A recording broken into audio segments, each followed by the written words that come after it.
Tere hommikust kõigile, minu nimi on Neeme Raud. Ma sain just 52-aastaseks ja ma mingil juhul ei väida ja ei soovi tunnistada, et ma olen vana. Ma olen kuldses keskeas ja vananemine minu jaoks on alles kuskil aastakümnete eest või järel või tulemas kuskil kaugel ees, nii tahan ma endale rõhutada, sest mis vana ma olen 52-aastaselt. Kuid olid ajad, kui tõepoolest mindi 50-aastaselt, 55-aastaselt, 60-aastaselt juba pensionile ja inimesed olidki ühiskonnas tunnistatud vanadeks. Nüüd on need ajad küll muutunud.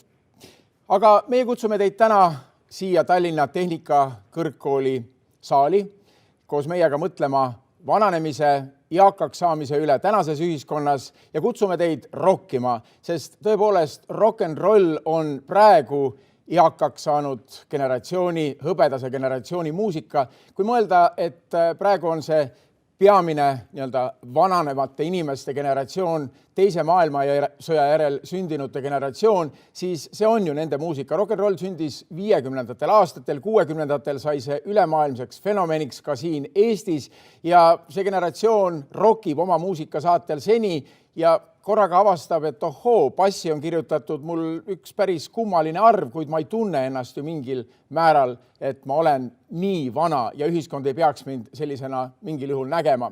Üks meie tänastest esinejatest, Kristjan Port, ütles mulle ühes intervjuus, et tänased inimesed võivad elada üle 100 aasta kindlasti, kui nad oma keha eest hästi hoolt kannavad. Kristjan Port on meil ka täna siin esinemas üsna peagi, et saame seda tema käest küsida. Ja teie saate kõigilt esinejatelt küsida täna küsimusi Slido vahendusel slido.com ja need küsimused jõuavad siis meieni ja saame siis iga ettekande lõpus need ka esinejatele vahendada. Aga üritus toimub Tallinna Tehnikakõrgkoolis, seepärast, et Tehnikakõrgkooli Mõdriku harus, Mõdriku instituudis õpetatakse sotsiaaltööd ja osaks sellest erialast ongi just valmistumine siis eakamate ühiskonna liikmete eest hoolitsemiseks. Ka see on muutunud omamoodi teaduseks, mida tuleb õppida. Aga alustame kohe ettekannetega, sest kella 3-ni on meil neid üsna palju teie jaoks valmis pandud ja kõigepealt on mul suur au anda sõna Tartusse, Tartu Ülikooli kauaaegsele õppejõule, professorile, endisele Euroopa Parlamendi saadikule, poliitikule Marju Lauristinile, kes siis vaatab sotsioloogina pisut lähemalt seda, milline on siis meie tänane hõbedane Eesti. Palun! Tere hommikut, kas te näete ja kuulete mind? Ma tervitan kõiki Tartust ja kui Neeme siin äsja ütles, et ta on värske 52 ja ei tunne ennast vanana, siis ma pean talle ütlema kurvastusega, et uurimisandmed näitavad, et Eestis keskmiselt inimesed, kui neilt küsiti, kui vana on vana, siis vastavad, see keskmine ongi 52. Ja see on tegelikult väga tõsine tänase arutelu probleem. Mis see tähendab siis tegelikult, kui inimene on vana, kui vana siis tegelikult on vana. Ja vanadusel ongi hoopis erinev tähendus erinevates kultuurides või ka samal ajal võivad olla erinevates kas või earühmades erinevad arusaamad, mis see vanadus tähendab. Siin jah, võib öelda, et vanad rokivad ja mina ka, kui ma seda avamuusikat kuulsin, tundsin ennast jälle tudengina, sellepärast, et need olid meie tudengiajas, on siis 50 aasta lõppu, 60 aasta alguse väga tuttavad rütmid, mille järgi sai ööd läbi tantsitud. Ja ma mäletan, et ma olin suuteline veel ka 70-aastasena selle muusika järgi tantsima. Praegu, kus ma olen juba 80 täis, ma tunnen, et ma vist hakkan vanaks jääma. Aga see on väga subjektiivne, sellepärast, et samas ma näen on inimesi, kes tõesti juba 50-selt tunnevad, et nad on vanad ja tihti räägitakse meil eakatest kui 50+, mis on kindlasti eksitav, sellepärast, et kindlasti me peaksime eristama ka vanaduse puhul erinevaid astmeid ja vanaduse tähendus on ka sellest lähtudes erinev. Aga nagu öeldud, eri kultuurides on vanadusega, vana olemisega ju seotud erinevad väärtused. Traditsioonilises kultuuris vanadus on tähendanud tarkust ja auväärsust ja Eesti vanasõna ütleb ka, et hall pead austa, kulu pead kummarda. See kummardamine näitab seda, et vanadust sellises traditsionaalses ühiskonnas, talupoja ühiskonnas kaua aega ka Eestis, mis on olnud küllaltki talupoegliku mõtteviisiga, on vaadatud ka kui teatud eelisseisundit nii-öelda kultuuriliselt kui autoriteedi ja võimu allikat. Kui me vaatame ka perekonda, siis on ikkagi üsna kaua aega olnud niiviisi, et vanemad ja vanavanemad on olnud ka lastele ja noortele selline autoriteediallikas, nende sõna on maksnud, mida praegu, ma usun, enamuses enam nii ei ole. Siis on kindlasti väga levinud arusaam sellest, et vanadus võrdub pensionipõlvega ja pensionipõlves on teenitud puhkus.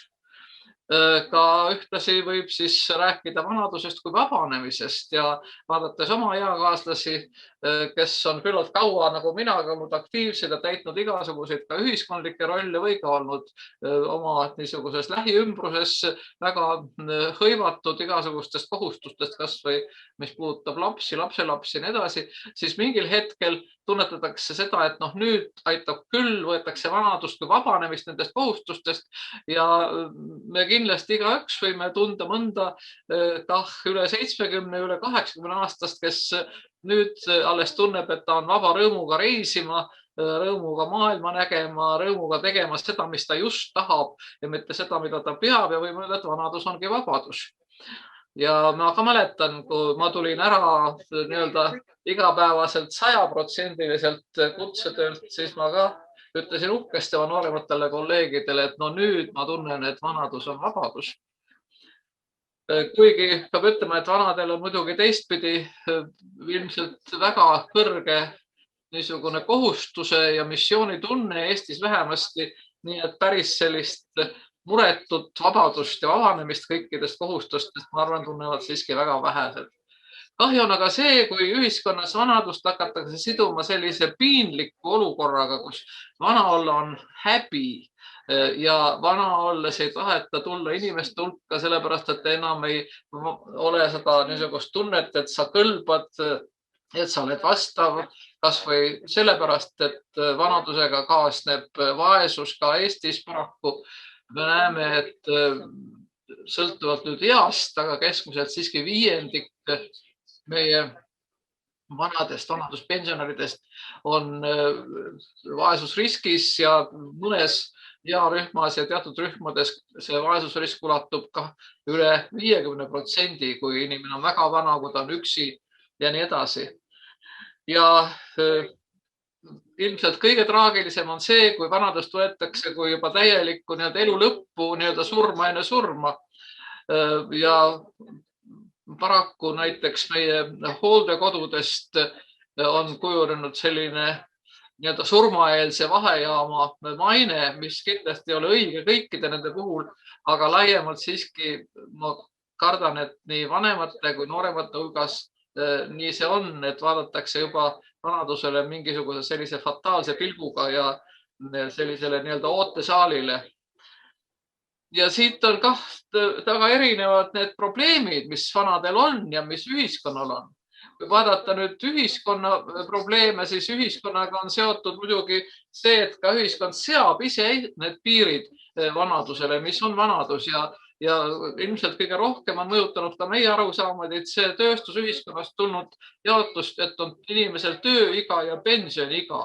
Kui kõik võimalik statistika, kõik arutelud jaotavad selle, kas inimene on tööeas või mitte, siis sellest on tekkinud ka selline pensionieeliku mõiste ja kahjuks küll pensionieelikuna tunnevad ennast ka juba väga paljud 50 üle 50 aastased ka selle tõttu, et tööturul nendele enam ei ole nii kergemale leida kohta ja see on üks Eesti teravamaid probleeme. Meil on üldiselt meie pensionärid praegu üsna kõrgelt haritud, 40% on kõrgharidusega ja ometigi me teame, et nendel, kes tulevad ka näiteks Töötukassasse ja näitavad oma sünniaastat ja see on selline, et seda võib välja lugeda vanadust 50+, nad teavad, et neil on palju raskem leida erialakohast tööd, kuigi nad võivad olla ka isegi teaduskraadidega või töötanud tippspetsialistina.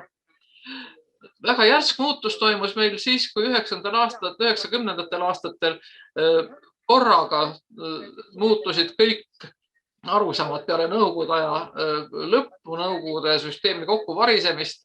Esiteks järsult muidugi suurenes seesama pensionäride vananemis- või vaesuse oht, sellepärast et Nõukogude-aegsed seadusega määratud kõrged pensionid on maksti kinni Nõukogude Liidu eelarvest, kulla ja relvakaubanduse tuludest, pidid järsku olema kaetud Eesti noore äsja iseseisvunud riigi sotsiaalmaksust, mis oli aga väga tillukene ja palgad olid väga väikesed ja raha ei olnud riigile ka sugugi mitte.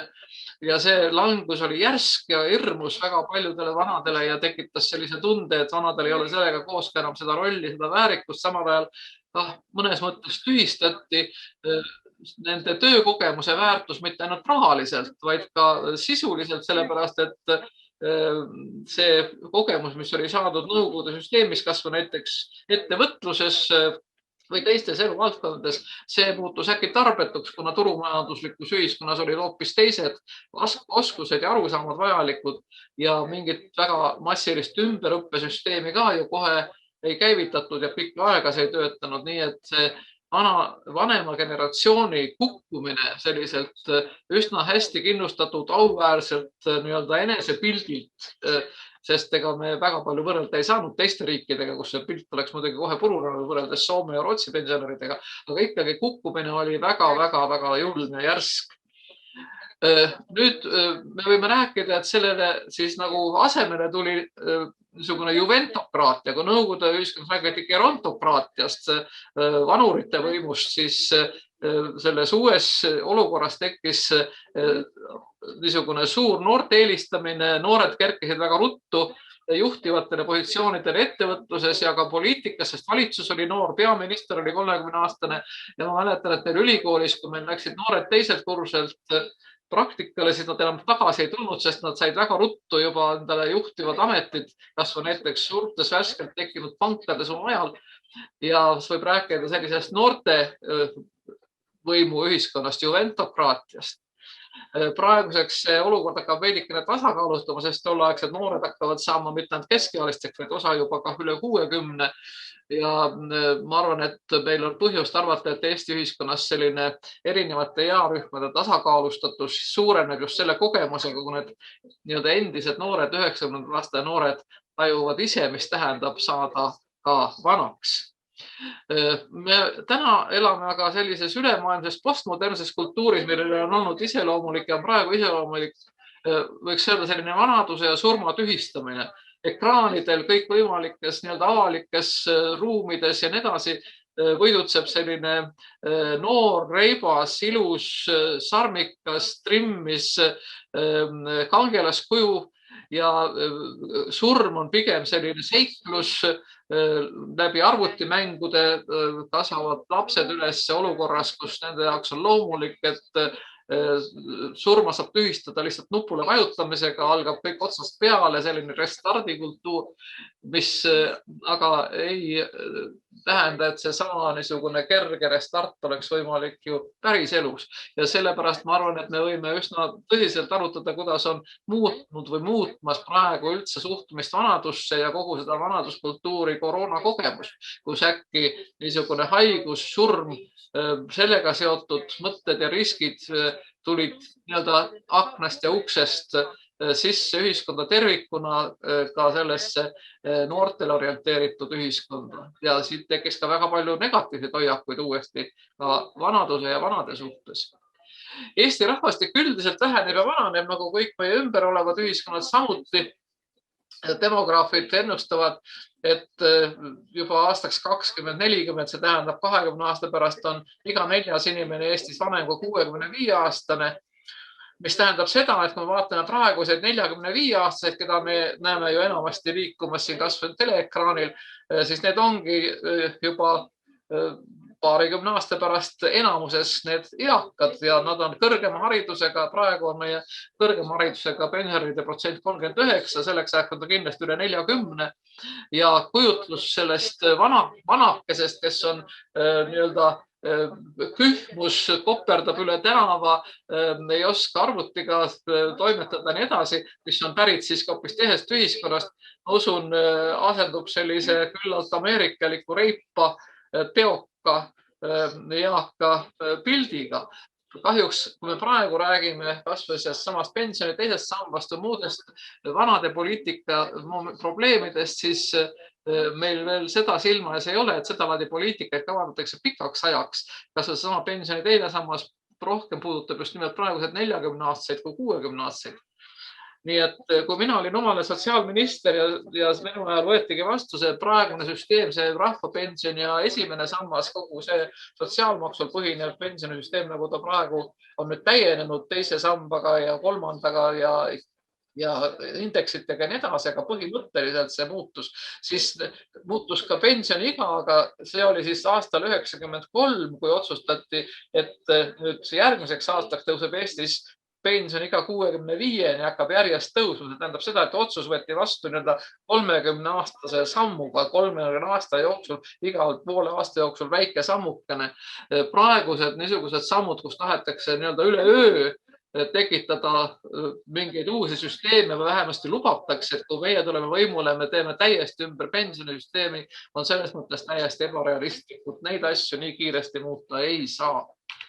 Ometigi on rahvastikupoliitika väga oluline osa vananeva ühiskonna probleemiga seotud poliitika, kus siis vaadatakse seda, kuidas kõik see protsess mõjutab majandust, kas või rahakulu sotsiaalsfäärile, kuidas see mõjutab tervishoidu, kuidas see mõjutab tööturgu, aga samuti ka näiteks kultuuri ja meediat, sellepärast et vaadates nüüd neid inimesi, kes on üle 40 ja lähenevad võib-olla juba ka pensionieale, siis nende peal väga palju seisab ju traditsioonilise meedia vaatamine, televisiooni, raadio, auditooriumi hulgas on ikkagi suure kaaluga, määrava kaaluga inimesed, kes on keskeas, õitsvas keskeas nagu Neeme või siis juba üle õitsva keskea ja vanemas eas.